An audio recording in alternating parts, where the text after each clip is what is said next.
Folks, welcome to the show. We have Brent Brooks today with us, who is the Director of Sales and Strategic Marketing for MMB Networks, an IoT product development company that focuses on delivering enterprise-grade connectivity solutions for the world's biggest brands. For more than a decade, customer empathy has been the cornerstone of his experience successfully building both B2C and B2B engagement programs. Today, Brent is responsible for driving the revenue growth strategy and communications programs for MMB Networks. His day-to-day activities include providing insight and direction to his teams on revenue growth, communications, and product marketing strategy, along with driving the development of support materials for his customer-facing team members. He is actively involved in shaping the conversations with his customers, developing world-class solutions to meet their needs, and delivering on promises. Brent, welcome to the show. Thank you, and thank you for the invitation. Excellent to have you here. I was actually kind of going through your profile. It would be great to know a little bit more about how you actually ended up there at MMB Networks and what's your personal journey like. I ended up at MMB Networks through, I'll call it mutual colleagues and friends that knew of an opening and a channel for me to get involved. I think at that point in my career, I was looking for, I'll say, the significant growth trajectory that the tech sector can offer. Diving deep into the company at the time and researching everything that they'd been up to, the products and the companies that they'd worked with, it seemed like a pretty good fit. Obviously, I saw opportunity to improve my own situation and skill set with the company, just seeing the pedigree of the team and be able to actually contribute to a global brand that spans over a decade of experience. Excellent. So with regards to your personal backstory, I know that you've been in sales for a while and you've evolved into this position. Can you tell us how you actually ended up here and what's your personal backstory? Yeah, so it depends on how far you want to go back, but so I grew up in Eastern Ontario in Canada, so I do have a little twang sometimes if I go back, but I started out, I guess, my professional career in the automotive sector, which comes with its own challenges and its own fun, exciting programs to drive and develop. I did that for about 6 years and then moved into, I'll call it a more enterprise level position in that same sector, in the automotive sector on the data side. And then now moved into the high-tech IoT space. Excellent.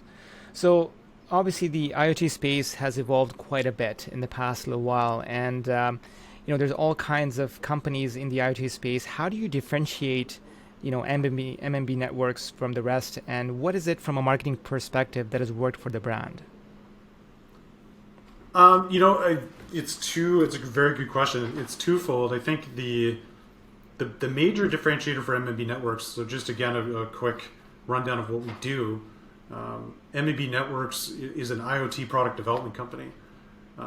We build products for our customers that just happen to be, again, the world's leading global brands that everyone's heard of. And those products themselves are, built with purpose, and connectivity is that portion of the product that, is most important to the end use case or application. And we drive the development of those products with the people that are employed at MMB Networks that really are the brain, the heart and soul of the organization. And without those people, the products that we were able to build in the speed that we're able to build them wouldn't be possible. I think, the theme that I understood even from the very early research that I did myself before taking the role, and then actually meeting the people that were doing the work, was just how tremendously smart and driven and passionate the group was about just getting things right, making sure that the products that go out into the field or in the wild worked as intended, so that not only does the end user of said product benefit, but also the company, the customer, our customer, sees benefit not only in the use of the product itself, but also their brand, their promise to their own end consumer or end customer, and that in turn, keeps us profitable, keeps the lights on, and brings in more business. Mm. So when it comes to the marketing aspect, I know that you've seen. I've read this multiple times that you're really customer centric, very customer focused. It seems you take that approach. Yep. In really caring about the customer and really understanding what their journey is like. And I know that's very important from a marketing perspective. So can you tell us maybe a little bit about how marketing has played a role in getting more customers, growing your customer base, and engaging them? Yeah, I mean, I think from a fundamental communications plan or path, MMB's been successful at, I'll say, being where the customers are, and that's a pretty key component. There's in this particular space, it's worldwide, it's global. There's lots of companies working on different solutions all over the place. So whether it's trade shows, whether it's I'll call it international standards meetings, keeping a pulse on what people are building and how they're building it, and really understanding their challenges within that process has really helped shape where we focus in the products that we build. We do have internal products that we use to facilitate or enable our customers to build their solutions. Some of those have come, born traditionally out of the experience of building products, where we realized there was an opportunity to fill a gap. We produced the product to fill said gap, and that is a repeatable, useful tool that we then use for countless other customers. I'd say that what's worked in the past from a marketing perspective, again, building that customer journey has been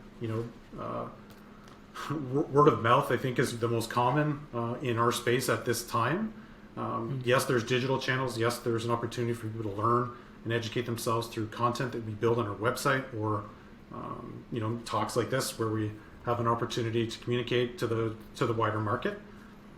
But the fundamental benefit of being where they are is that we're almost in real time experiencing the maturation of the market, and where customers or companies where the resources are maybe hitting a brick wall, where I'll call it the speed of the technological shift or transition to new technologies, or just the innovation path is too strong or too fast for larger companies to really grapple with and get behind.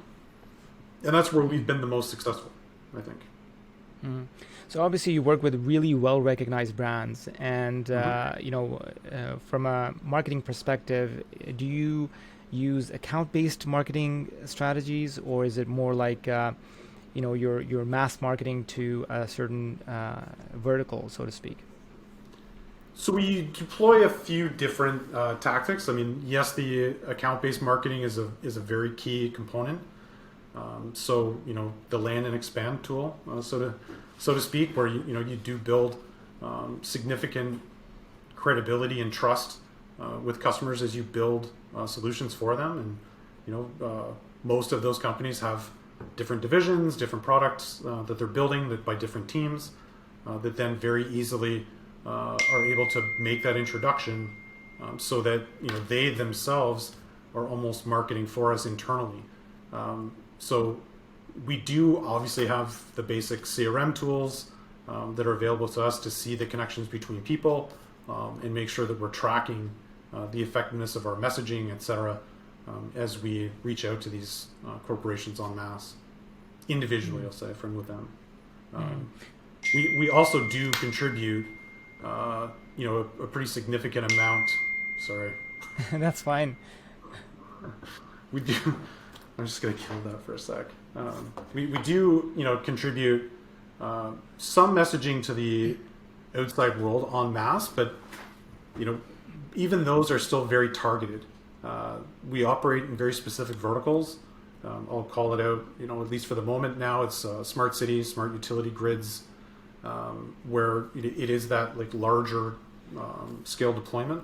Also, building automation, industrial automation, like that's where I'd say the majority of our effort is leaning towards.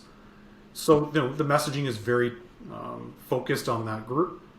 We do leverage social channels. We do leverage SEM when we can and when it makes sense, and really try to focus ourselves on how do we interject our messaging at the points in which the customers are finding or targets are finding issues.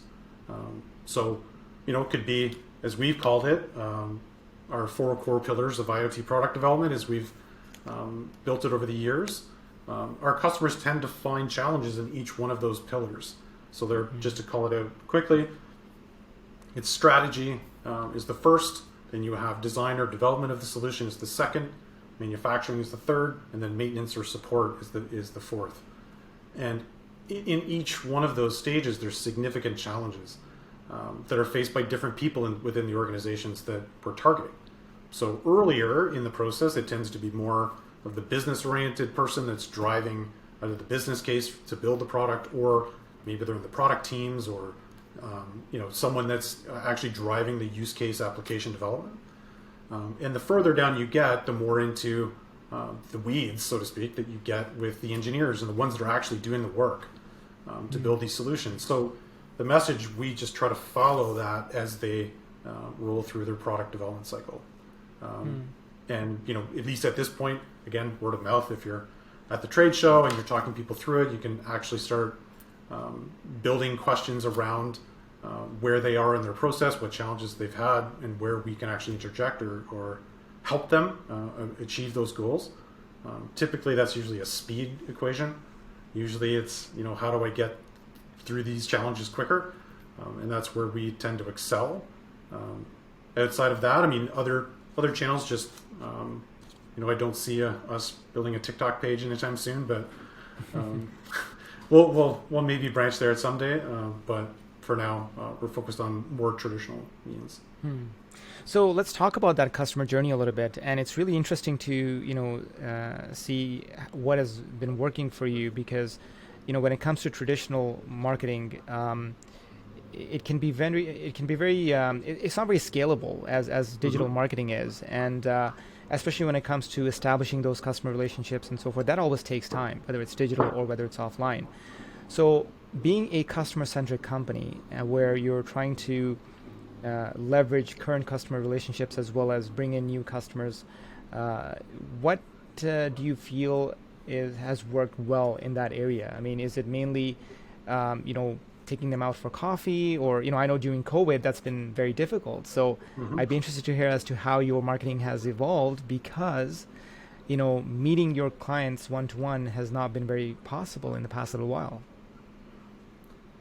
Yeah, it is interesting. I think COVID has definitely put a damper in most of the traditional methods of meeting people. Obviously, the last trade show that we participated in was CES of 2020.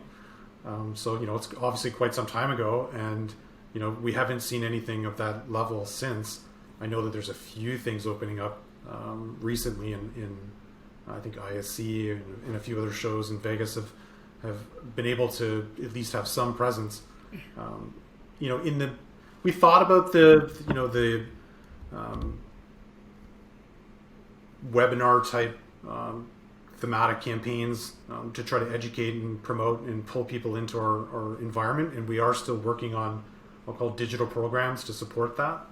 I'll say the tricky part about our particular market is that it's very complex. Like, the solutions are very intricate, and in some cases hard to explain, in some cases very easy to explain if the problems are consistent. So finding which messages resonate more with one division may not be true for the division sitting right next to them. Just because the solutions that they're trying to deploy, the technology they're trying to use is vastly different. What we have been successful at, though, is direct one-to-one outreach. I think that has been, welcoming in this particular climate, where we've kind of maybe jumped the shark, so to speak, on virtual conferences and events, where most of the platforms that I've seen have tried to mimic sort of a LinkedIn profile type situation that invites networking, and it does work. Like, I'm sure there's people that have met and engaged with people consistently. It wasn't that successful for us, but still trying to drive those one-to-one conversations can happen right now via social media. That seems to be a pretty good space for us to operate in right now. Has COVID been a good thing for business? I think COVID has awakened our sense of what can be possible and what productivity really looks like. It has forced many of us to really rethink our position, physically. How close do we need to be to the office? Do we need to go to the office? Do I have everything I need in front of me? I think the answer to most people is yes. I mean, yes, in this particular, space that I'm in the tech sector, it's very easy to do your job remotely. That being said, some of our team members are in the hardware space, so they can't leave the lab. They kind of have to have those very expensive pieces of equipment there to help them do their job. But I think overall, it's taught me, the value of really the relationship that you can build in person. I've met a lot of people in the last few years at MMB, and I still have those relationships. I still talk to people that I've met on my travels, but it's it's a little different. You don't get the same coffee shop type vibe conversation and the non-work related chat that can come in between or bookend some conversations that you have at a trade show or at a meeting or something like that. And even just understanding and meeting your customers face to face is a challenge, because I do have new customers that I've never met physically in person. I also have new team members as we grow our company that I've never met physically, that have never set foot in our office, which is a very strange scenario. But we seem to be pushing forward quite well. We've grown our portfolio of customers. We've grown, obviously, our team, as I just mentioned. And we're finding those productivity levels rise significantly. How do you differentiate yourself from your competitors? You're talking specifically on the messaging side, or in general? Yeah, messaging, and in terms of when, let's say, there's a prospective customer that is looking to attain your services, and they're also considering another competitor. Why would they choose MMB Networks over a competitor of yours? To me, the answer is quite simple. It's people. It's the speed of delivery of the product that we offer, and I'll say the ability for us to deliver those solutions without cutting corners, but still providing top-notch service from just a general customer service perspective, but also to their product needs and their own challenges within their market space. I see. Do you convey that in your messaging, like from a marketing perspective, when you are, pitching yourself, so to speak? Mm-hmm. Yeah, I mean, I think without, I'll call it throwing competitors under the bus, which we don't like to do. A lot of the competitors that are in this space are, just like any other company trying to scale and build and grow, and that typically does come with promises that can't always be kept, and the willingness to cut corners in certain spaces or certain places to make sure that they can try to deliver on those promises. Our process is really, again, if I think through the customer empathy, it is from start to finish really focused on ensuring that the customer expectations are met.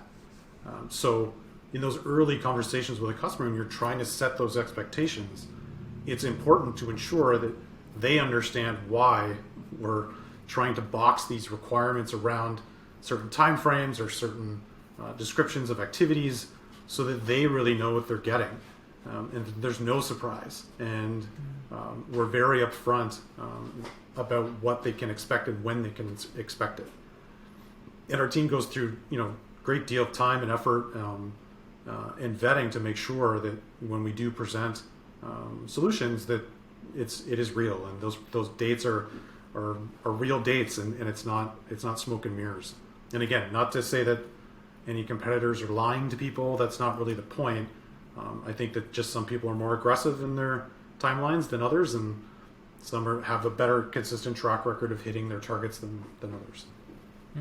So what are some of the biggest challenges that you are foreseeing in the near future from a growth perspective?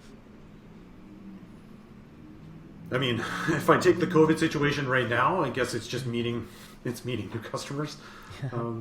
The biggest challenge, I think, overall in the industry itself is moving with the technology. So I've said it a few times to customers and to others, but I kind of feel like the IoT space is on the Gartner hype cycle. It's out of the trough of disillusionment and it's on its way up, where the technology concepts that we thought of a few years ago that would be really cool and everyone could get behind the idea of doing certain things. The technology wasn't there to support it.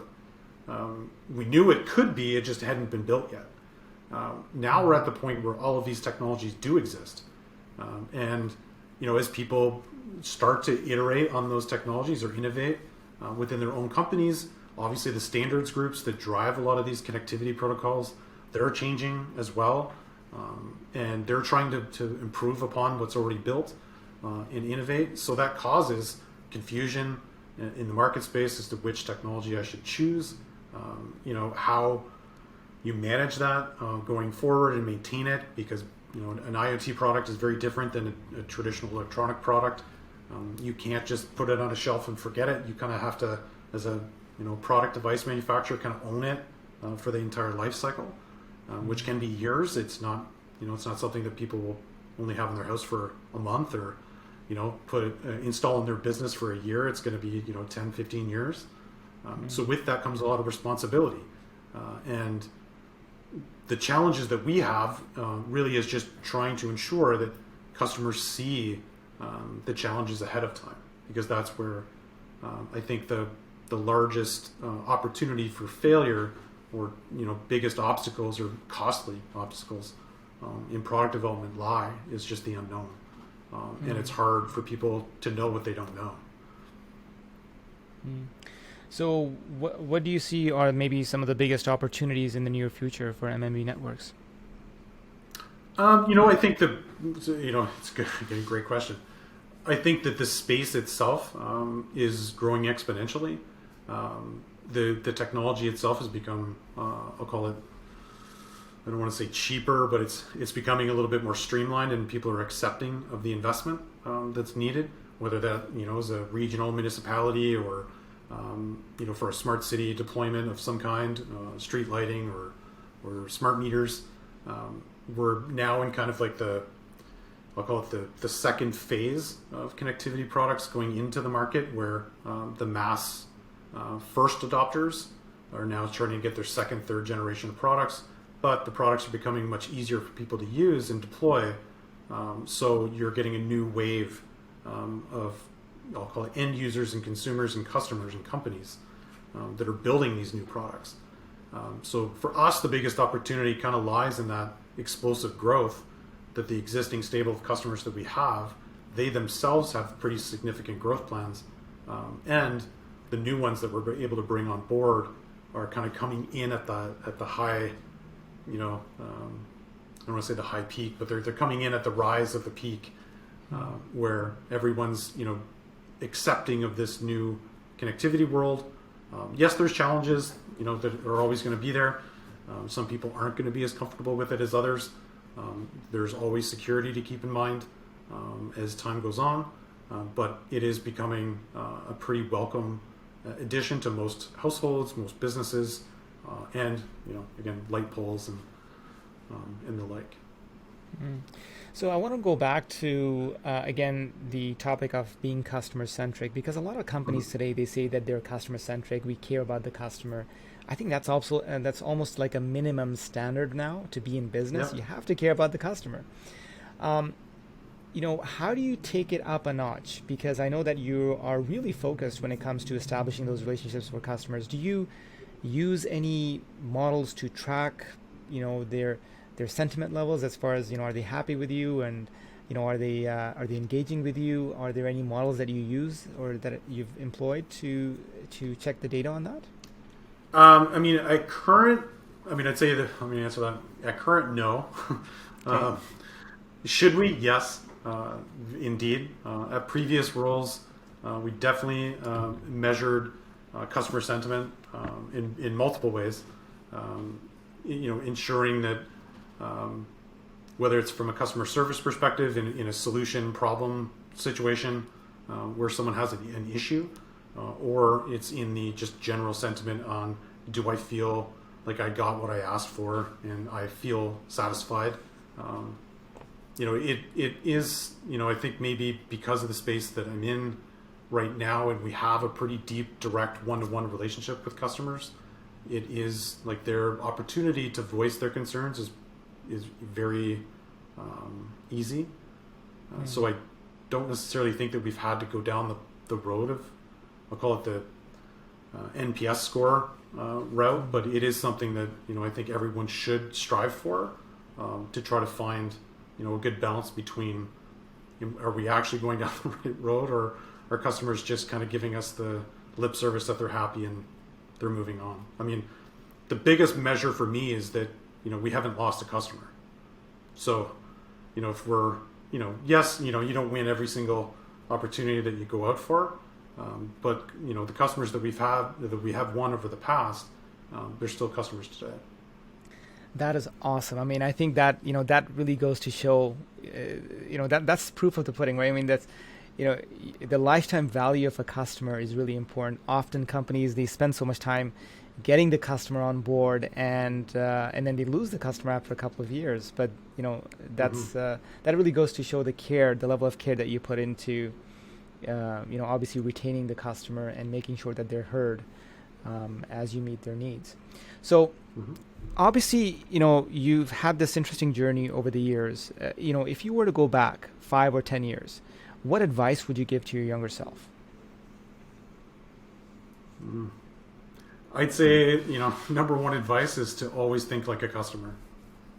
I think that, I guess I'm focusing on it quite a bit, but being a champion internal for the customers that you seek to bring into your portfolio is pretty important. I think that, as you said, it's kind of like the floor right now is to be customer centric. The proof really is, are you willing to stake your own position within your internal teams to force it? Really build that culture internally that if the customer may not view what you're doing or saying or proposing in a way that would be favorable, you don't do it. It's just that simple. And looking out for the customer's interests, obviously, building a solution that may be deployed in the millions around the world could expose people to risk, and you have to take that very seriously. I guess it's about getting on the same wavelength. How would I feel, walking into a situation where I thought X was going to happen, but then Y happened, and no one internally in the company was really fighting for that, adherence to the expectation that we set. So for me, I didn't always do that. Again, if I go back to the automotive sales area of my career, some of those structures put in place were built so that you could get maximum potential out of a customer because you only had them in the showroom for 4 hours and you wouldn't see them again for 5 years. So it's a very concentrated effort that didn't always, and again, I'll probably offend a lot of people if they ever saw it, but they didn't always have the customer's best interests at heart. Yes, it's about maximizing revenue. Totally get it. It's a business world that they're in. They're trying to make money and survive. But sometimes it's a little questionable.